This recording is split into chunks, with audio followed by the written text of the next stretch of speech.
जय श्री राम। हर हर महादेव। तो आज हम बात करेंगे आखिर हम खा किसकी किस्मत से रहे हैं। इस पर एक मैं छोटी सी कहानी बताना चाहता हूं। एक आदमी ने नारद मुनि से पूछा कि मेरे भाग्य में कितना धन है। तो नारद मुनि ने कहा कि कल मैं भगवान कृष्ण जी से पूछ के आता हूं तो बताता हूं।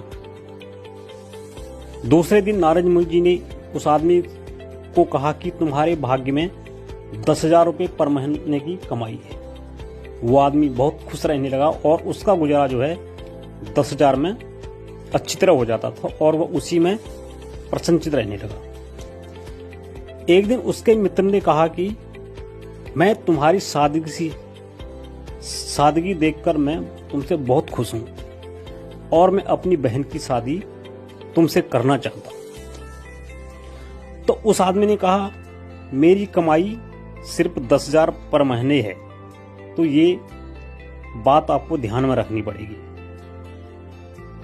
तो इसमें ही आपकी बहन को जो है गुजारा करना पड़ेगा।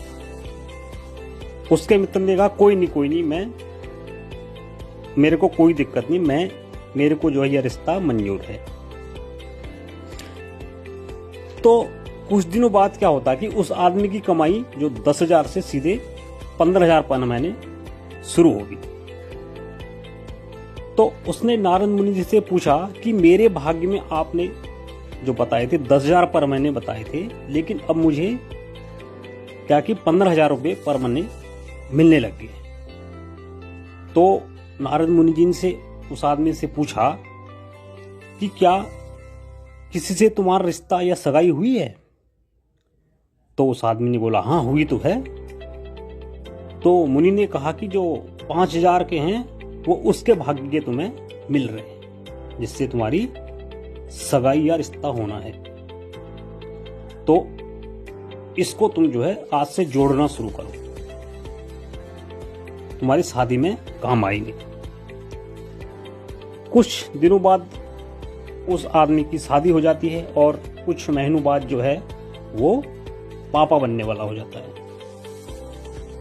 अब होता है कि उसकी जो कमाई होती है 15 से सीधे 30,000 पर मंथ हो जाती है। फिर वह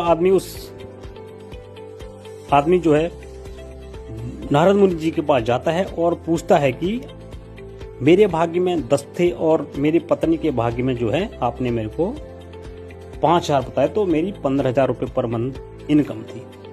लेकिन अब मेरी जो इनकम है या कमाई है वो 15 से सीधे 30,000 रुपये पर मंथ हो गई है। मेरे से कोई गलती या अपराध तो नहीं हो गया? तो मुनि जी ने कहा नहीं, आपसे कोई अपराध और गलती नहीं हुई है। जो ये आपके पैसे मिल रहे हैं 15,000 रुपये, ये तुम्हारे बच्चे के भाग्य के मिल रहे हैं। इस प्रकार हम हर मनुष्य को जो है प्रारब्ध का फल मिलता है। हम किसके भाग्य से खा रहे हैं हमें ये खुद ही पता नहीं है। लेकिन हम मूर्ख प्राणी अहंकार करते हैं कि मैंने कमाया, मैंने बनाया, मेरा है, मेरी वजह से है, मैंने ये कर दिया, मैंने वो कर दिया, आदि आदि। ये सब गलत सोच है। तो आदमी को जो है अपना कर्म करते रहना चाहिए और भगवान का नाम लेता रहना चाहिए। जो भाग्य में होगा वो मिलेगा ही मिलेगा, जो नहीं होगा वो कितना भी कर लो नहीं मिलेगा। तो जय श्री राम जरूर कमेंट में लिखें। हर हर महादेव।